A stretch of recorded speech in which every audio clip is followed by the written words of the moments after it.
One of the big reasons to use Excel when you're dealing with numbers is the capabilities it gives you to do all kinds of calculations.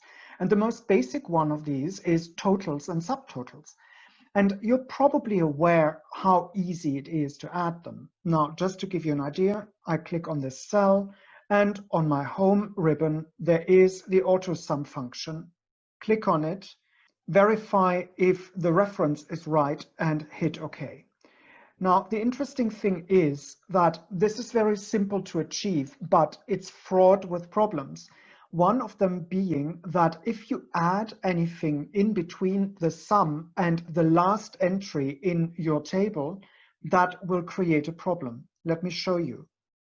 I'm adding a line here and just simply adding, let's say, 10,000 into that list doesn't change the sum.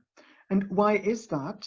If I double click on my sum, you'll see that the new value isn't included in the total that was calculated.